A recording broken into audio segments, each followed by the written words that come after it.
Project చెరువు కింద నీళ్ళు తీసుకుంటే బంద్ చేసినాం, నీటి తీరువ రద్దు చేసినాం. అట్లా ఎన్నో సదుపాయాలు చేసుకున్నాం. రైతులు బాగా జరుగుతుండే. అప్పుడప్పుడు ఏమవుతుంది, కొన్ని దుష్ట దినాలు వస్తాయి, చెడు గడియలు వస్తాయి. మనోళ్ళు కూడా అలవోకగా ఓట్లేసారు. మీరు గొప్పలే, మీరు మాణిక్యరావుని గెలిపించారు. కొన్ని నియోజకవర్గాలలో అత్యాశకు పోయి నేను చెప్పిన కూడా అప్పుడు మంది మాటలు పట్టుకొని మారమానం పోతే మళ్ళీ వచ్చే వరకు ఇల్లు కాలిపోతారు. వీళ్ళని నమ్మితే అమాంతం మింగుతారు, మోసపోతాం. రైతు బంధుకు రామరామ అంటారు, దళిత బంధుకు జైబీం అంటారు. వీళ్ళు ముంచుతారా నాయన అని చెప్పిన నేను. ఆయన వాడు తులం బంగారం ఇస్తా, నీకు ఏంటి, నీకు బంగారం వడ్డానం పెడతాను కానీ ఆయన నమ్మి ఏమో మీ సంగతి ఎంతో చూద్దామని ఆయన వేసారు. వేసింది ఇరుకపోయారు, బాయిలో పడ్డారు, అయిపోయి ఉన్నాయి అన్ని వీకే. మళ్ళీ మొదటికి వచ్చానా కైలాస వాడలో పెద్ద పంపించినట్టు అయింది మళ్ళీ. అంతే కదా, ఆలోచన లేకుండా ఎటు పడితే అటు ఎవడో ఏదో చెప్తే నమ్మి ఓట్లేస్తే ఏమైంది అనేది ఒక మంచి గుణపాఠం ఇది తెలంగాణ. గ్యారంటీగా మంచిగా సంసారం జరుగుతుంది. జర తువ్వకచ్చినాం, రైతులు ఇంత ముఖం తెలివైతుండ్రి, ఇంత బాకీలు కట్టుకుంటుండ్రి. ఎంతోమంది పాపం సిటీలు వేసుకుందరు, ఏదో వేసుకుందరు.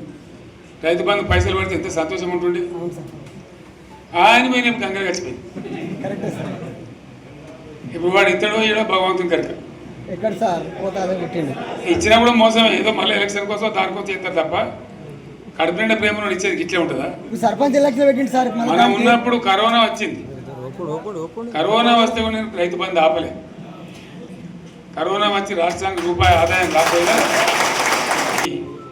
4-5 మంచి స్కీములు తెచ్చి వాళ్ళకి కాపాడుకున్నాం. గౌరవంగా బతికింది రైతులు.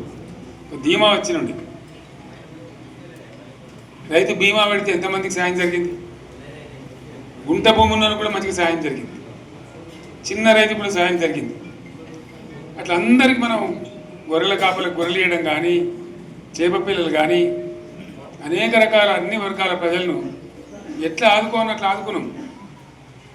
మా తెలంగాణ కదా మేము తెచ్చుకున్నాం కష్టపడి. మా వాళ్ళందరూ పైకి రావాలి.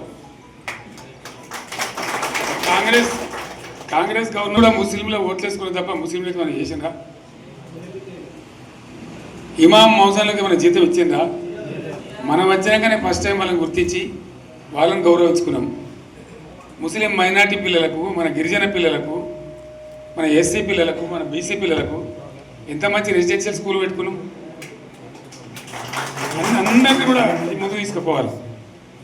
ఇవాళ మన కళ్ళ ముందని నాకు బాధ కలిగేది ఏంటంటే, చిన్న వర్గాల ప్రజలు కాన్వెంట్ స్కూళ్ళలో చదివించలేదు. వాళ్ళ పిల్లలు కూడా బాగా చదవాలని చెప్పి ఎస్సీలకు, బీసీ, మన మైనార్టీ సోదరులకు గురుకుల పాఠశాలలు పెట్టాం. అద్భుతమైన చదువు చదువుకునే వాళ్ళు.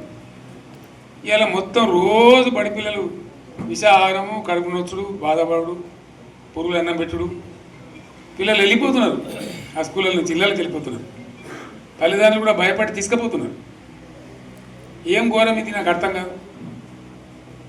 మళ్ళీ ఇది చేసినాడు కూడా ఇప్పుడు మళ్ళీ అదే కాంగ్రెస్ పార్టీ. అంతేనా? మళ్ళీ పాత కాంగ్రెస్ మోపోయింది, మళ్ళీ కరెంటు కోతలు మోపోయినాయి. వెనకాలం ఇంకేం గతి అవుతుందో మార్చి ఏప్రిల్ ఏమవుతుందో. ఇంకా కరెంటు కోతలు మోపోయినాయి, మంచినీళ్ళు సరికొత్తలేవు, అడిగే నాతులు లేడు. ఎవడన్నా గట్టిగా నిలదీసి అడితే వాడిని పోలీస్ స్టేషన్లో పట్టేయడం. ఇదేనా రాజ్యం? ఇట్లా ఉంటుందా రాజ్యం? ఎందుకు వచ్చింది ఈ పరిస్థితి చెప్తా. నాకు తెలిసి నాకేం గుర్తులేదు. నేనేమంటున్నా అంటే, ఇట్లా అనేక పనులు చేసుకున్నాం మనం. గోదావరి నుంచి నీళ్ళు తెచ్చుకున్నాం. నీళ్ళు తెచ్చుకొని మంచినీళ్ళ తర్వాత సాగునీళ్ళు ఎంపడబడ్డారు. మెదక్లో యువతల ప్రాంతం అంతా కొంత అందినాయి నీళ్ళు, పాత మెదక్ జిల్లాలో. మీదికి మిగిలిపోయినాయి మన 2 తాలూకాలు, నారాయణఖేడ్, జైరాబాద్. వాళ్ళకి నీళ్ళు రావాలి. ఎట్లా రావాలి గోదావరి నీళ్ళు?